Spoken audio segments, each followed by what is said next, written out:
वहां झगड़ा तो होना हो ही सकता है।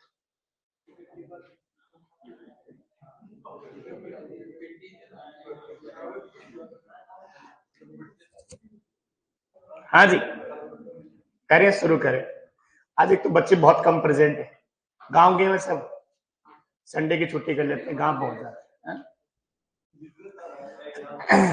देखिए, शुरू करते हैं। टॉपिक है, टॉपिक का नाम है एम्पलीफायर, परवर्धक। हिंदी में कहते हैं परवर्धक। जल्दी कीजिए भाई, दोबारा।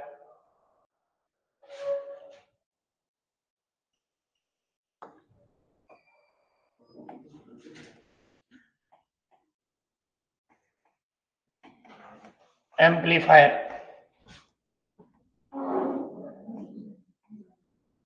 परवर्धक। जब एम्पलीफायर परवर्धक की बात करें तो उससे पहले आपको कुछ चीजें ट्रांसफॉर्मर के बारे में पता होनी चाहिए। ट्रांसफॉर्मर क्या करता है भाई?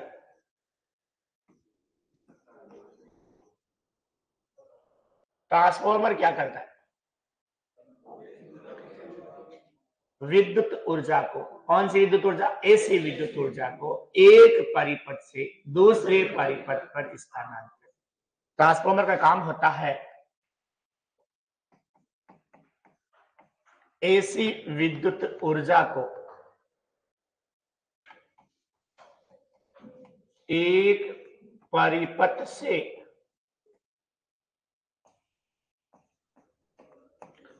दूसरे परिपथ पर स्थानांतरण। ट्रांसफार्मर का काम होता है एसी को एक परिपथ से दूसरे परिपथ पर भेजना। इस भेजने के दौरान ये क्या करता है? इस भेजने के दौरान अगर ये वोल्टेज को बढ़ाता है, वी के ऊपर एरो लगाया ऊपर की तरफ, इसका मतलब क्या हुआ?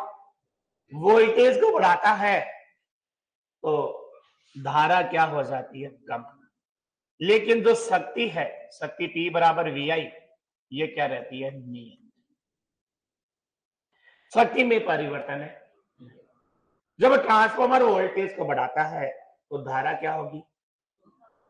कम हो जाती है, जिससे शक्ति में कोई परिवर्तन नहीं होता। इसी प्रकार से जब ये वोल्टेज को घटाता है तो धारा क्या होती है? बढ़ जाती है, लेकिन शक्ति में कोई परिवर्तन है। तो ट्रांसफॉर्मर किसको बढ़ा सकता है, घटा सकता है? वोल्टेज और धारा को बढ़ा भी सकता है और घटा भी सकता है, और इस दौरान इसकी आउटपुट शक्ति में किसी प्रकार का कोई परिवर्तन नहीं होता। तो ट्रांसफॉर्मर किसमें परिवर्तन नहीं कर सकता?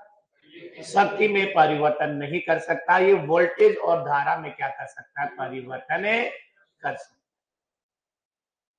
ठीक है, अब बात करें परवर्धक। परवर्धक एम्पलीफायर की बात करें तो आप कह सकते हैं यह एक ऐसी युक्ति है,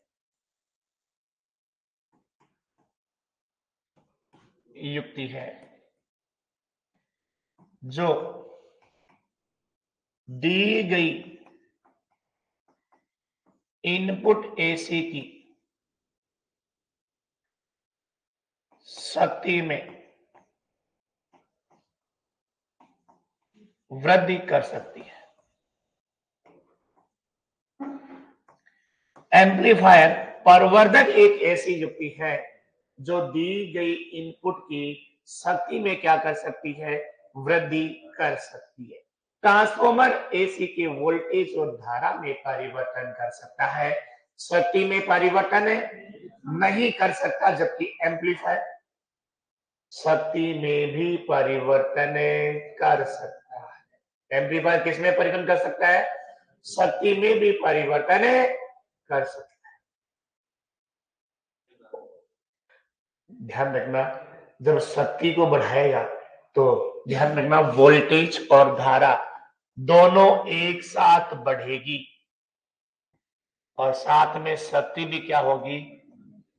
यहां देखो भाई, वोल्टेज बढ़ा तो धारा क्या होगी? कम, शक्ति नहीं बढ़ी। लेकिन इसमें वोल्टेज बढ़ेगा, धारा भी बढ़ेगी, तब क्या हो जाएगी, शक्ति भी बढ़ जाएगी।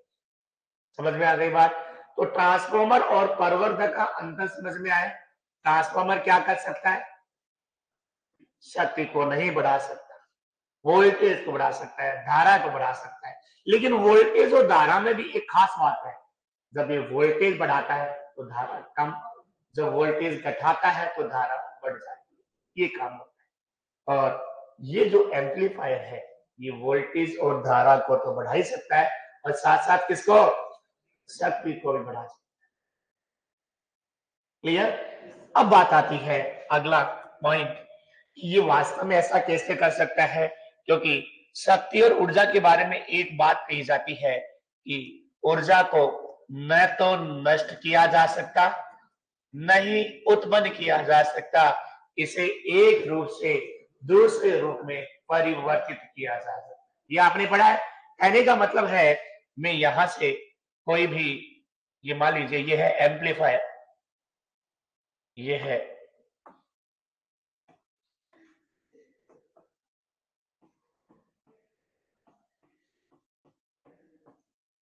एम्पलीफायर, और एम्पलीफायर को मैं इधर से इनपुट देता हूं,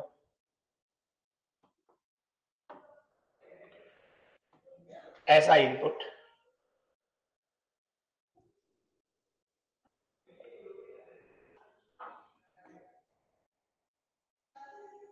ये इनपुट आपने दिया एम्पलीफायर को। और जब आउटपुट की बात करें,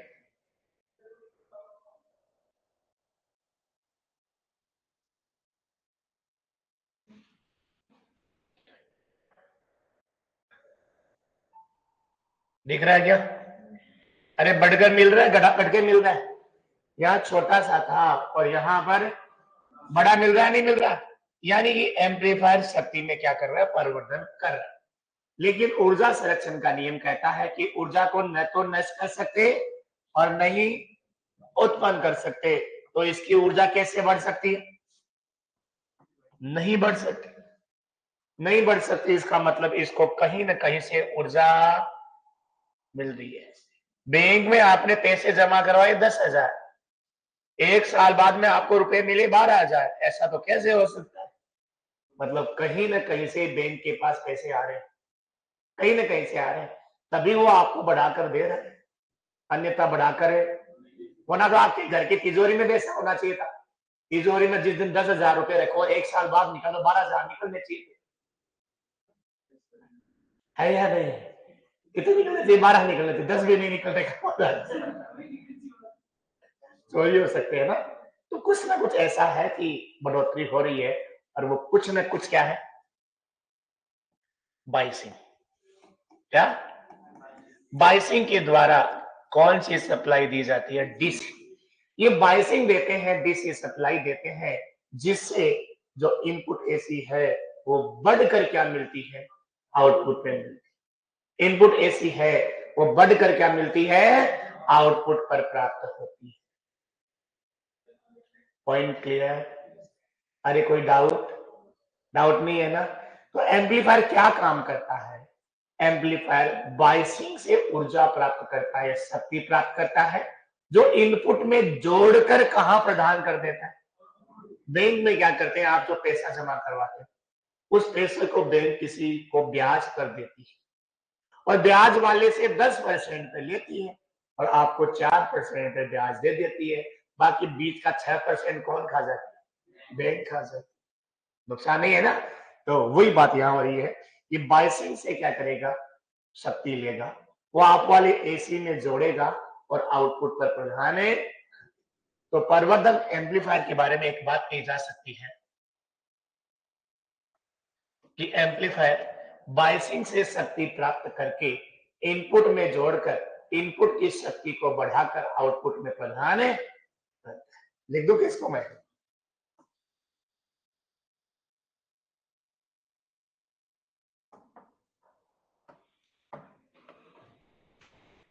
ऐसा इलेक्ट्रॉनिक्स परिपथ, इलेक्ट्रॉनिक्स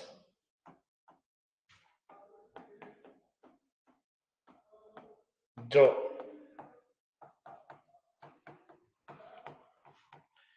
बाई सिंह से शक्ति प्राप्त करके इनपुट सिग्नल की शक्ति में जोड़कर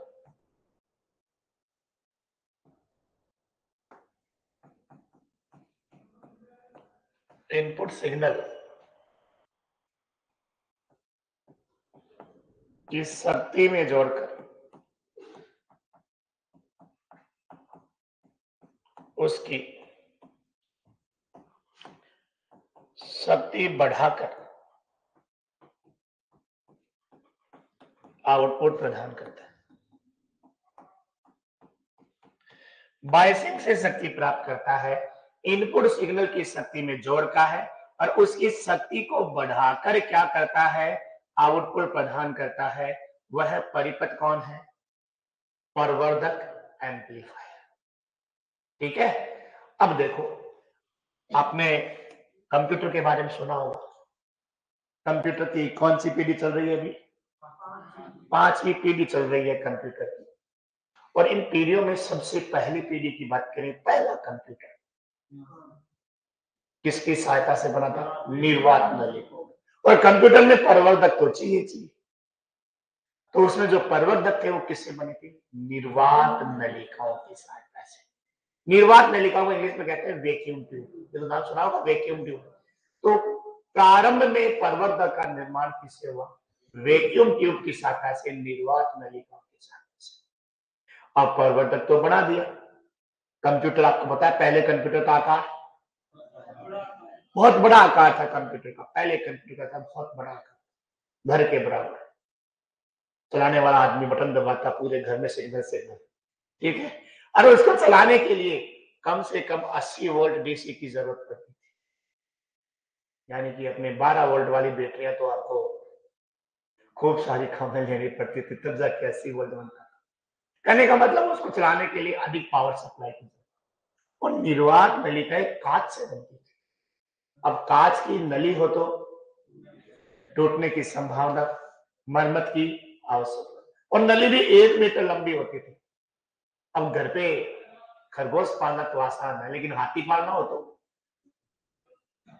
तो मुझे पालतू जानवर रखना है।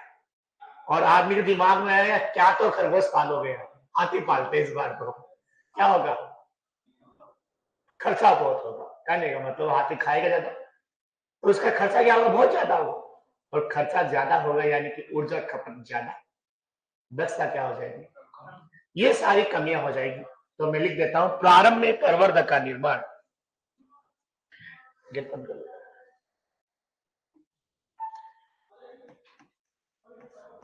प्रारंभ में प्रवर्धक का निर्माण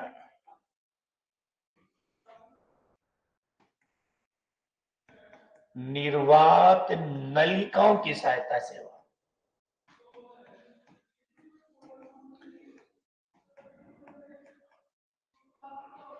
सेवा।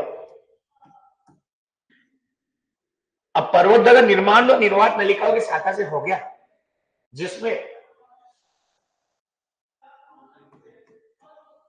अनेक दोष विद्यमान थे। अनेक दोष विद्यमान थे। प्रारंभ में प्रवर्धक का निर्माण निर्वात नलिकाओं की सहायता से हुआ, जिसमें अनेक दोष दिख नहीं रहा। सही बात है।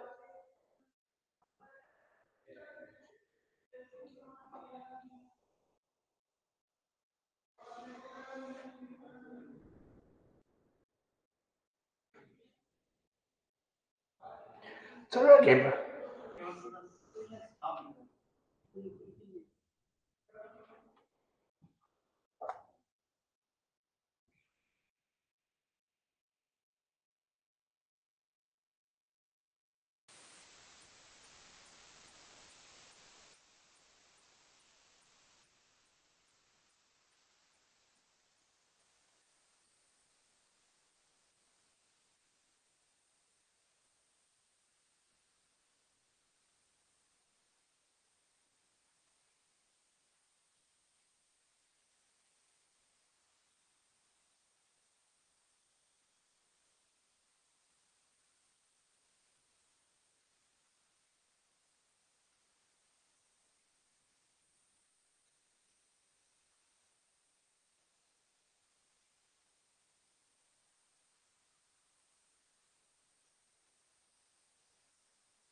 हेलो हेलो सही है, यहाँ से चेक कीजिए, हो नहीं सकता ऐसा।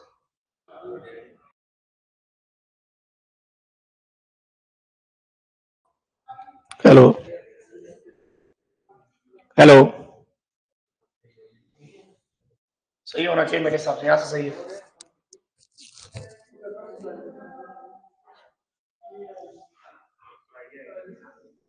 ठीक। निर्वात नलिकाएं कांच की 1 मीटर लंबी होती थी, इन्हें टूटने की संभावना अधिक होती थी और मरम्मत क्या हो सकता अधिक। आकार बड़ा, आकार बड़ा, इसके अलावा शक्ति ह्रास अधिक, शक्ति ह्रास अधिक,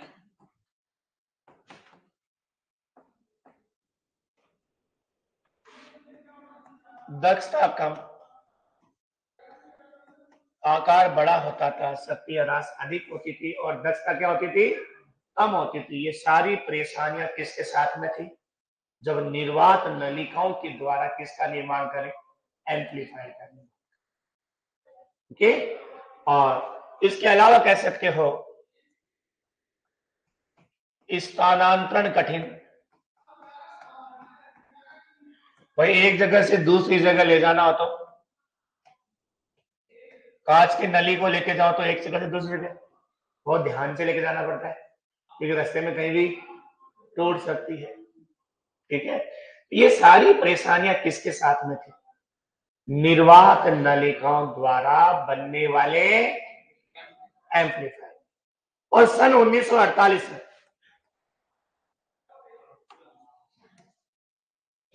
सन 1948 में ट्रांजिस्टर का आविष्कार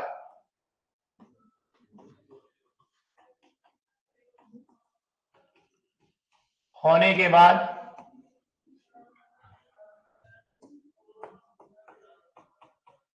एम्पलीफायर का निर्माण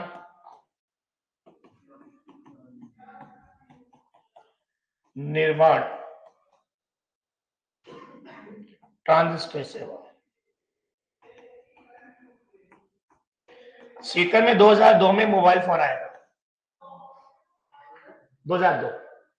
उससे पहले सीकर में मोबाइल फोन नहीं चलता था।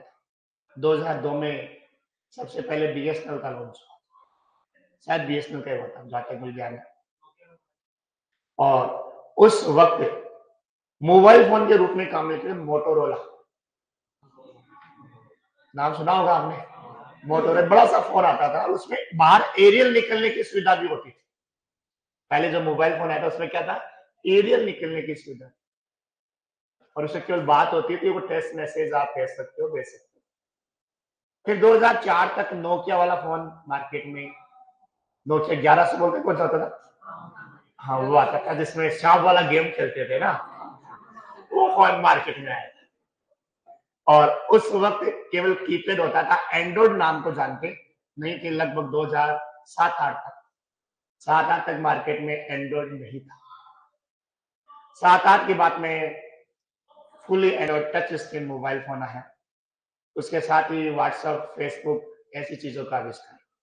अपने फेसबुक का से पहले एक सोशल मीडिया चलता था ऑरकुट, किसी ने नाम सुना हो तो, नहीं सुना ना, तो फेसबुक से पहले चलता था ऑरकुट। पहले जितने भी सोशल प्लेटफॉर्म थे उनमें ऑरकुट का नाम सबसे टॉप पे था, मेरे काम में लिया हुआ ऑरकुट। ठीक है, ऑरकुट के बाद में फेसबुक और व्हाट्सएप मार्केट में लॉन्च हुआ। फेसबुक भी चला गया, उसका नाम हो गया मेटा। मेटा है ना, देखो अभी कुछ जगह नाम मेटा आने लग गया, थोड़े दिनों बाद में फेसबुक नाम आपको दिखेगा नहीं, केवल क्या दिखेगा, मेटा ही दिखेगा, जब तक वो पूरा मार्केट में नहीं पहुंच जाता। तो ये प्लेटफॉर्म में चेंजेस हुए और नए नए फीचर्स आए। आज तो आपके पास इतनी सारी सुविधाएं हैं, लेकिन उस टाइम पे सुविधाएं नहीं थी। सेम उसी प्रकार से जो पुरानी टेक्निक थी उसमें निर्वात नलिका का प्रयोग होता था, उसमें बहुत सारे दोष पाए जाते थे। जैसे ट्रांजिस्टर का आविष्कार हुआ, लोगों ने कहा कि क्यों न ट्रांजिस्टर काम, तो ट्रांजिस्टर को काम में लेना क्या कर दिया उन्होंने, शुरू कर दिया। और ट्रांजिस्टर का आविष्कार 1948 के बाद में जो एम्पलीफायर बने वो किससे बने, ट्रांजिस्टर। अब ट्रांजिस्टर से बनने वाले एम्पलीफायर,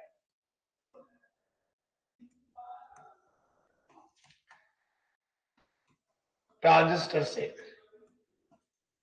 एम्पलीफायर, जब भी ट्रांजिस्टर से एम्पलीफायर बनाए हमारे दिमाग में एक चीज आई कि भाई ये जो एम्पलीफायर बना रहे हैं इनमें ट्रांजिस्टर को जोड़े कैसे, कॉमन बेस जोड़े, कॉमन एमिटर जोड़े और कॉमन कलेक्टर। जब ये दिमाग में आया तो हमारे दिमाग में क्वेश्चन आया कि कॉमन कलेक्टर से तो उच्च धारा लाभ प्राप्त, क्या प्राप्त होता है, कॉमन बेस से उच्च विभव लाभ प्राप्त होता है, लेकिन कॉमन एमिटर की सहायता से उच्च शक्ति लाभ। और प्रवर्धक क्या था, उच्च शक्ति के लिए था। तो हमने यहाँ पर ट्रांजिस्टर का कौन सा रूप काम में लिया, कॉमन एमिटर। क्यों काम में लिया, क्योंकि सर्वाधिक शक्ति लाभ किससे प्राप्त होता है, कॉमन एमिटर से। अगर आपको बोले कॉमन बेस तो उच्च विभव लाभ, अगर आपको बोले कॉमन कलेक्टर तो उच्च धारा लाभ, और कॉमन एमिटर से आपको क्या प्राप्त होगा, उच्च शक्ति लाभ। यानी कि एम्पलीफायर में उच्च शक्ति लाभ प्राप्त करने के लिए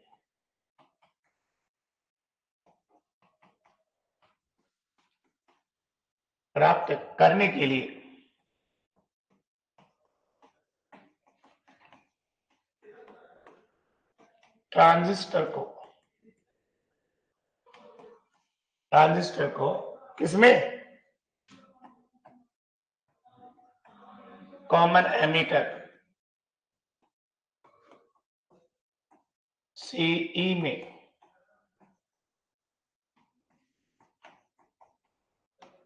संयोजित किया। एम्पलीफायर में उच्च शक्ति लाभ प्राप्त करने के लिए ट्रांजिस्टर को किसमें संयोजित किया, कॉमन एमिटर। लेकिन इस कॉमन एमिटर की एक खास बात होती, बाकी किसी में भी कलांतर उत्पन्न नहीं हो रहा था, इसमें 180 डिग्री का कलांतर प्राप्त हुआ। इनपुट और आउटपुट में कितना कलांतर, दूसरा अपन कह सकते हैं इसके इनपुट और आउटपुट में, पहला, दूसरा कह सकते हैं सीई संयोजन में, सीई संयोजन में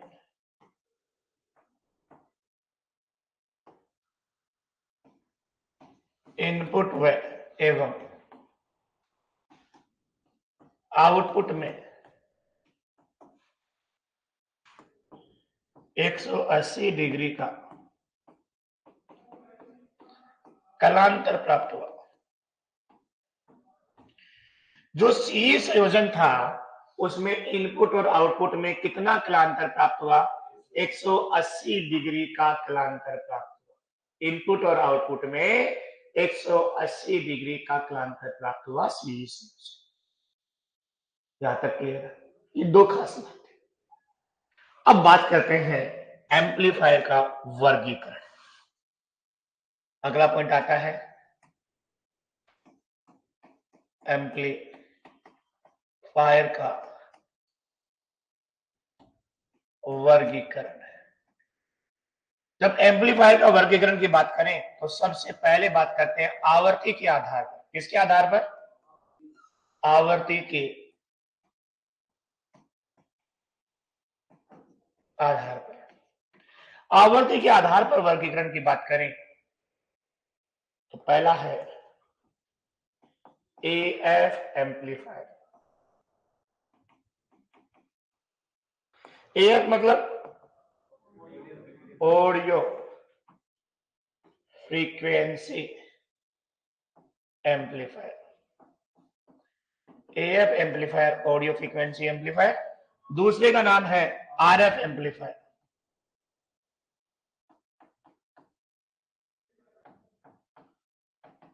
RF amplifier radio frequency amplifier. तीसरा नाम है IF एम्पलीफायर। IF एम्पलीफायर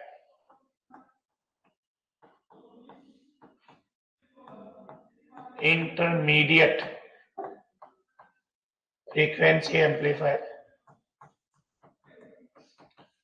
और चौथा नाम है वीडियो एम्पलीफायर।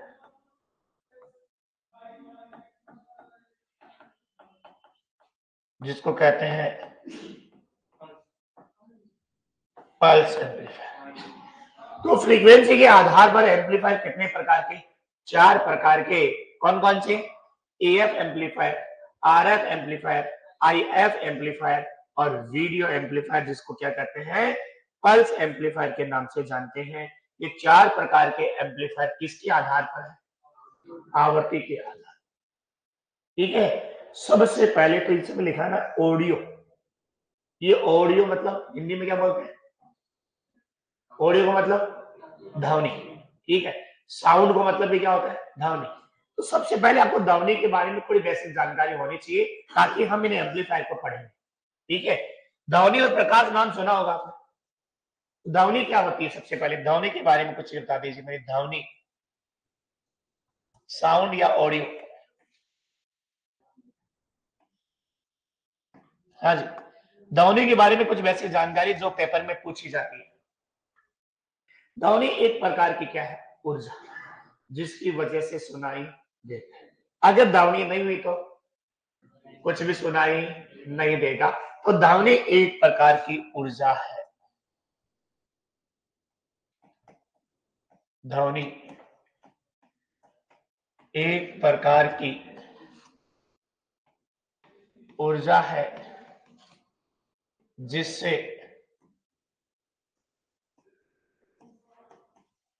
सुनाई देता है। ध्वनि एक प्रकार की ऊर्जा है जिससे क्या होता है? सुनाई देता है। सुनने के लिए किसकी आवश्यकता होती है? ध्वनि की आवश्यकता होती है। और इन ध्वनि तरंग की बात करें, ध्वनि तरंग की बात करें, ध्वनि तरंग कैसी होती है? अनुदैर्ध्य प्रकार की होती है। प्रकाश तरंग होती है अनुप्रस्थ और ध्वनि कैसी होती है? अनुदैर्ध्य। इंपॉर्टेंट क्वेश्चन है, आजकल सभी एग्जाम्स में आते हैं। इसके अलावा ध्वनि तरंगे 3 प्रकार की होगी। एक तो होती है अवश्रव्य, अवश्रव्य। दूसरी होती है श्रव्य,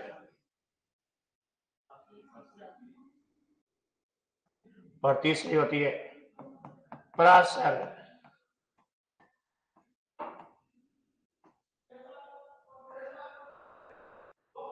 अवश्रव्य को इंग्लिश में क्या कहते हैं?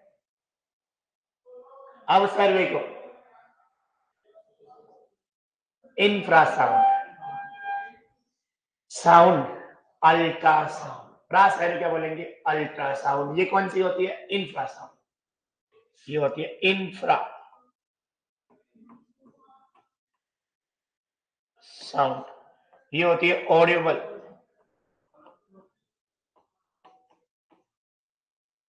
अवरक्त को बोलते हैं इंफ्रारेड। ये इंफ्रा साउंड और ये है अल्ट्रासाउंड। देखो जो इंफ्रासाउंड है, मैं आपको ध्वनि डिटेल से नहीं पढ़ाऊंगा, वरना तो 1 घंटे 1.5 घंटे ध्वनि चलेगी। तो अवसार्य तरंगों की बात करें ना, तो अवसार्य तरंगों में ध्यान रखना इनकी आवृत्ति कितनी होती है? आवृत्ति होती है 20 हर्ट्ज से कम। 20 हर्ट्ज से कम होती है इनकी आवृत्ति। कौन सी तरंगों की? अवसार्य की। और ध्यान रखना ये बड़े स्रोतों द्वारा उत्पन्न। किसके द्वारा? बड़े स्रोत, मतलब जो बड़ी चीज है ना वो इनको उत्पन्न करती है। बड़ी चीज चट्टानें जो होती है, भूकंप। भूकंप किसमें आता है? चट्टानों। तो भूकंप है, ज्वालामुखी है, इनसे जो तरंगे उत्पन्न होगी वो कौन सी होती है? अवसार्य तरंग। बड़े स्रोत जैसे भूकंप से उत्पन्न,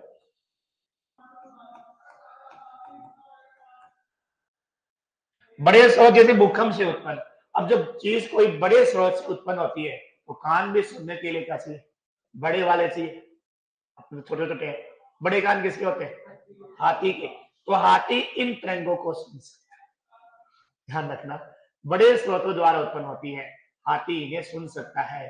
तो जहां भी भूकंप आने वाला हो ना, वहां से 24 घंटे पहले हाथी रवाना हो जाता है, तो उसको पता चल जाता है कि यहाँ कुछ न कुछ गड़बड़ आने वाली है, तो उस जगह को छोड़कर अगर किसी जगह से हाथी पलायन कर रहे हैं, इसका मतलब है वहां पर भूकंप या ज्वालामुखी ऐसी घटना होने वाली।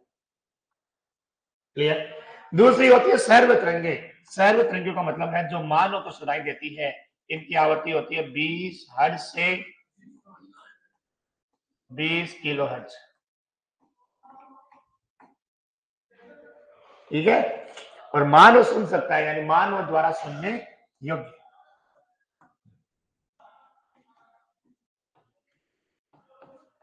सर्वे। और तीसरी होती है प्रासर्वे, अल्ट्रासाउंड। अल्ट्रासाउंड की जो आवृत्ति होती है 20 किलो हर्ट्ज से अधिक। और अल्ट्रासाउंड सोनोग्राफी करवाई होगी, नहीं करवाई क्या? अभी लीवर में प्रॉब्लम हो जाती है, पथरी की जिनको बीमारी रहती है, आजकल पथरी की प्रॉब्लम तो लगभग को होने लग गई, क्योंकि जो पानी इस्तेमाल करते हैं उसकी प्रॉब्लम है, या फिर जो मिर्च मसाले इस्तेमाल करते हैं, टमाटर का सेवन करते हैं, टमाटर में जो बीज होते हैं उससे पथरी होती है। अब टमाटर का बीज निकाल के तो खा ही नहीं सकते आप, खा सकते हो क्या? हाँ, बचेगा क्या उसमें ना। तो यहाँ तो मिर्च के बीज होते हैं ये। हाँ, तो ये क्या है, एक्चुअल में क्या है, थोड़ा सा मॉडिफिकेशन चल रहा है, मॉडिफिकेशन चल रहा है, जिसकी वजह से नई नई चीजें, ज्यादा पैदावार वाली फसलें उगाई जा रही है, और इस वजह से सारी चीजें। ठीक है भाई, वर्तमान जो समय है ना, वर्तमान में ज्यादा पैदावार वाली फसलें उग रही है। और पैदावार का सिस्टम आप थोड़ा सा इस चीज को सोच के देख लेना, मार्केट में आपको एप्पल 40 रुपए केजी मिल जाएंगे, टमाटर 60 रुपए केजी मिलेंगे।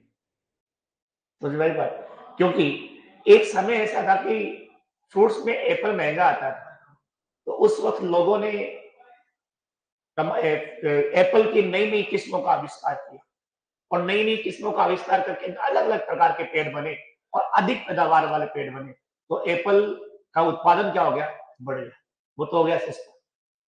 टमाटर जिसका उत्पादन उस टाइम पे 2 रुपए केजी में सटा था, वो धीरे धीरे क्या हो गया, उसकी फसल लोगों ने क्या कर दी, कम कर दी, फसल कम करते ही उसकी डिमांड बढ़ी तो उसकी कीमत बढ़ गई। लेकिन अभी जो वर्तमान स्थिति है उसके आधार पर क्या होगा, अब इसकी नई नई टेक्निक तैयार होगी कि टमाटर का उत्पादन ज्यादा से क्या हो, ज्यादा। तो एक बार इसका उत्पादन वापस बढ़ गया तो वापस कीमत क्या हो जाएगी, कम हो जाएगी। ठीक है, तो जो अल्ट्रासाउंड है इसकी आवृत्ति कितनी होती है, 20 किलो हर्ट्ज से क्या होती है, अधिक होती है।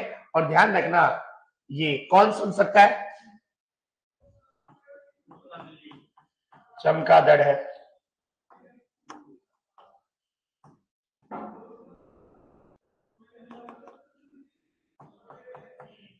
चमगादड़ है, कुत्ता है, बिल्ली है, द्वारा सर्वे, ये इनको सुन सकते हैं। ठीक है, तो ध्वनि के बारे में आपको बेसिक जानकारी, हाँ ये एक चीज क्वेश्चन आता है, ध्वनि का वेग कितना होता है, ध्वनि का वेग,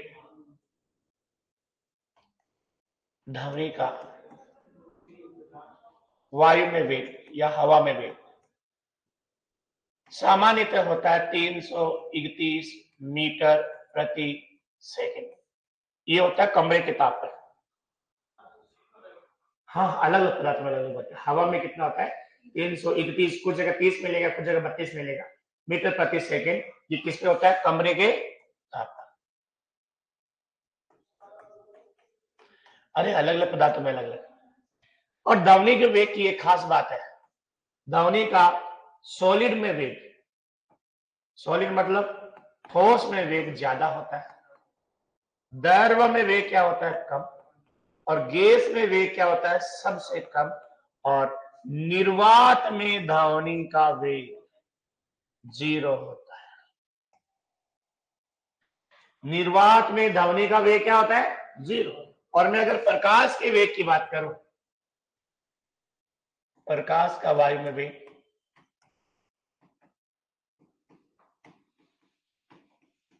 वो होता है 3 गुणा 10⁸ मीटर पर सेकंड।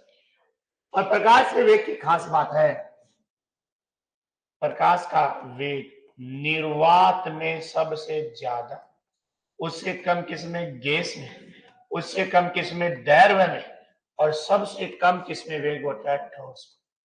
प्रकाश का वेग सबसे कम किसमें होता है? ठोस में होता है।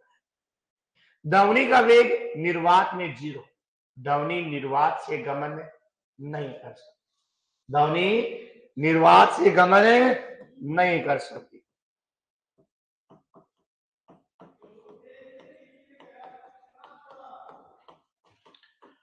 गमन नहीं कर सकती, ध्वनि निर्वात से गमन नहीं कर सकती। एक स्पेस सूट में हम बैठे हैं या स्पेस स्टेशन पे हम हैं। स्पेस स्टेशन है जो लगभग 1000 किलोमीटर की ऊंचाई पे स्थापित है। वहां 2 भाई साहब बात कर रहे हैं। अंकित नहीं है आज? अंकित नहीं है ना? अब अंकित बिना तो करनी सिंह का नाम लेना भी ठीक नहीं। चलो, करनी सिंह और जीतू स्पेस स्टेशन पे बात कर रहे हैं और दोनों इतनी दूरी पे, जितनी दूरी पे जितेंद्र से मैं हूं, और जितेंद्र आवाज लगाता है करनी सिंह को, अरे भाई क्या कर रहा है, तो इसको कितनी देर बाद सुनेगा?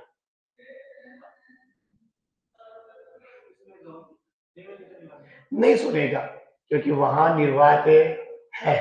निर्वात में ध्वनि गमन नहीं करती, ध्वनि को गमन करने के लिए किसी न किसी माध्यम की आवश्यकता, तो वहां पर इशारों से बताना पड़ेगा, या स्पेस स्टेशन को वायु अवरुद्ध रखना पड़ेगा, अंदर गैस रखे, सिलेंडर की जरूरत ना पड़े, अंदर गैस रखे तब जाके सुनेगा, अन्यथा नहीं सुनेगा। तो निर्वात में ध्वनि गमन नहीं कर सकती। चंद्रमा पर कोई धमाका होता है, एग्जाम में क्वेश्चन आया था रेलवे में कि चंद्रमा पे कोई धमाका होता है तो पृथ्वी पर कितने समय बाद? इलेक्ट्रॉनिक्स मैकेनिक प्रैक्टिस सीट 1 का 8 नंबर क्वेश्चन। ऐसे तो मैं प्रैक्टिस सीट मेरे पास हाथ में नहीं है बेटा, आप या तो पहले ही बजा करो, ये चीजें मैसेज किया करो ऐप पर, या फिर क्वेश्चन आप मुझे व्हाट्सएप कर दिया करो ना।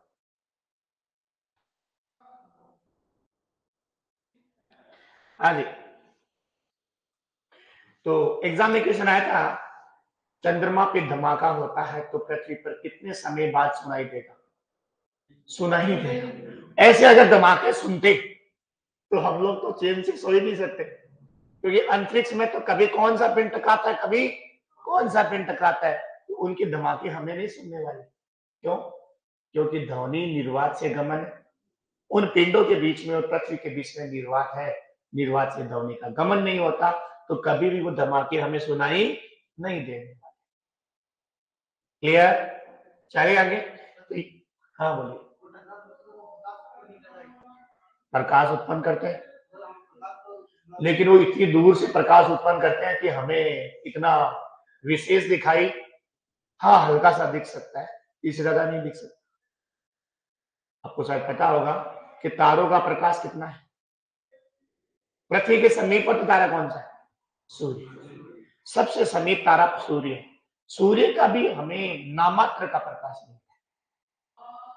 बाकी तारे जैसे प्रोक्सिमा सेंचुरी की बात करें, वो इतनी दूरी पर है जिनका प्रकाश हमें मिलता ही नहीं, दिखते हैं केवल, प्रकाश नहीं प्राप्त। प्रकाश हमें केवल सूर्य का प्राप्त होता है, क्योंकि वो नजदीक है, इसलिए वो नजदीक है, इसलिए वो उसका भी नामात्र का प्रकाश, पूरा नहीं मिल सकता। पूरा मिल जाए तो अपन बचे ही नहीं। ठीक है, हो गया सभी का? इसके बाद अब मैं एम्पलीफायर पे वापस आ जाता हूं। एम्पलीफायर में अंतरिक्ष में घूम के आ गए ना। एम्पलीफायर में सबसे पहला बात करें तो कौन सा? AF amplifier.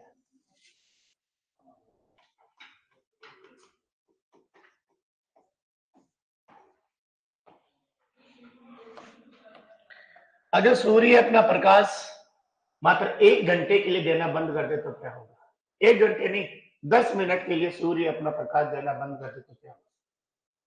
10 से 15 मिनट अगर सूर्य प्रकाश बंद कर दे तो सब कुछ खत्म हो जाए। ध्यान रखना, मेरा क्वेश्चन है, सूर्य से प्रकाश पृथ्वी को किस समय नहीं मिलता? जो नंबर ऊपर दिख रहे हैं ना सर, उन नंबर पे मैसेज कर दो। अरे ये इस पे मैसेज कर सकते हो, इस पे मैसेज करोगे तो देखिएगा, देख ही नहीं पाऊंगा मैं। इसलिए आप व्हाट्सएप न करें, कोई भी स्टूडेंट इस नंबर पे व्हाट्सएप न करें, व्हाट्सएप हमेशा इस नंबर पे ही करें, क्योंकि इसमें इतने मैसेज आते हैं जिसकी सीमा नहीं है, इसके मैसेज देख ही नहीं सकता मैं।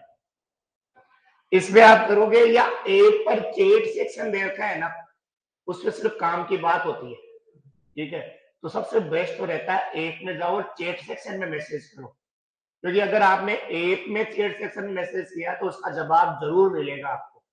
व्हाट्सएप पे जवाब मिले या न मिले कोई गारंटी नहीं है। व्हाट्सएप से करिए, अगर आप इस नंबर पे व्हाट्सएप करते हो तो इस पे इतने मैसेज आते हैं कि हमें खुद को पता नहीं होता कौन सा मैसेज काम का है, कौन सा फालतू है। ये नंबर तो सबके पास है लगभग के पास, कोई क्या भेज देता है, कोई क्या भेज देता है, कुछ पता नहीं चलता, ठीक है। तो इसमें तो व्हाट्सएप करने का बेनिफिट नहीं है, व्हाट्सएप करना है तो इस नंबर पे करें। या सबसे बेस्ट है भाई, अपने पास ऐप में नया व्हाट्सएप है, ऐप में आपका चैट सेक्शन देखा होगा, व्हाट्सएप की तरह काम करता है वो, जैसे मैं मैसेज भेज रहा हूँ आपके पास तुरंत ऊपर दिख जाता है, दिखता नहीं दिखता, सबसे बेस्ट है उस पर आप भेजा। हाँ जी, audio frequency amplifier, audio frequency amplifier की बात करें तो यह एम्पलीफायर किस आवृत्ति में प्रदान करता है? आवर्ती बैंड क्या होगा इसका? आवर्ती बैंड 20 हर्ट्ज से 20 किलो हर्ट्ज में परिवर्तन।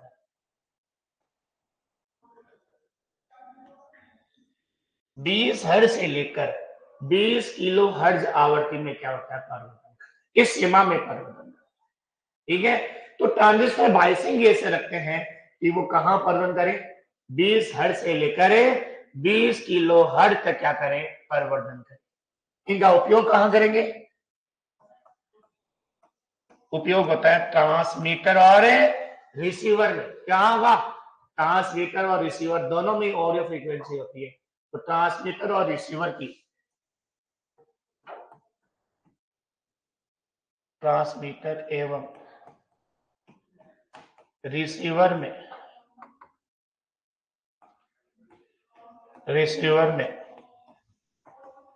ऑडियो फ्रीक्वेंसी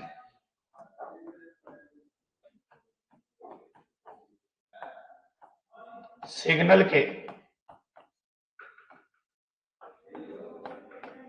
परिवर्तन के लिए, ट्रांसमीटर और रिसीवर में किसके परिवर्तन के लिए? ऑडियो फ्रीक्वेंसी सिग्नल के परिवर्तन के लिए किसको काम में लेते हैं? AF amplifier, audio frequency amplifier को काम में लिया। Point clear? आवर्ती बैंड कहां से कहां तक होगा? 20 हर्ट्ज से लेकर 20 किलो हर्ट्ज। दूसरा जो आपके पास आता है जिसका नाम है आरएफ एम्पलीफायर,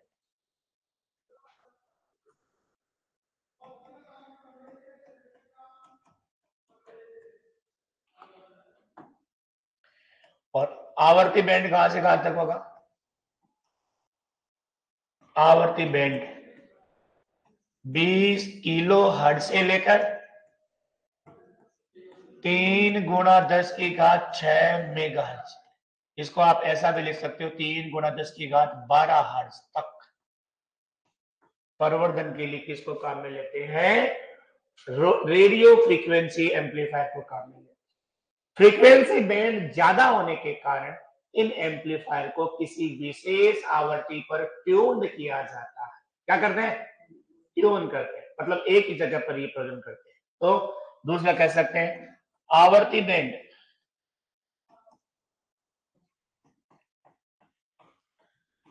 बहुत चौड़ा होने के कारण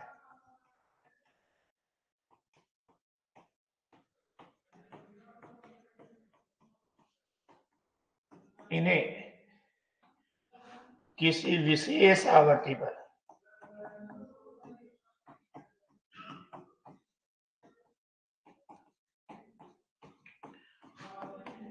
ट्यून्ड किया जाता है।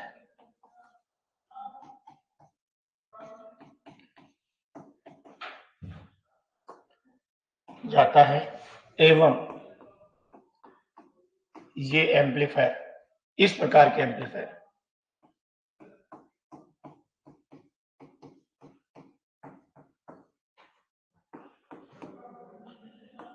ट्यून्ड फ्रीक्वेंसी एम्पलीफायर कहलाते हैं।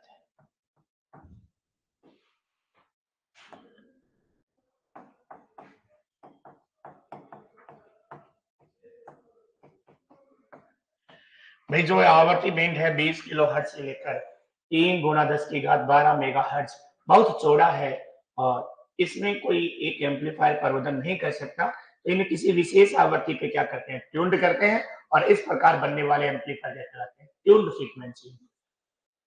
इनका उपयोग कहां करेंगे? उपयोग हो जाएगा ट्रांसमीटर और रिसीवर में रेडियो सिग्नल प्रवर्धन के लिए। ट्रांसमीटर एवं रिसीवर में रेडियो सिग्नल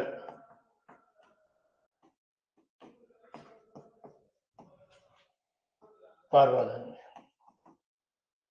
ट्रांसमीटर और रिसीवर में रेडियो सिग्नल प्रवर्धन के लिए कौन से एम्पलीफायर को काम में लेते हैं? आरएफ एम्पलीफायर को काम में लेते हैं। ठीक है, इस क्लास के इतना ही, अगले क्लास में इसको कंटिन्यू करेंगे।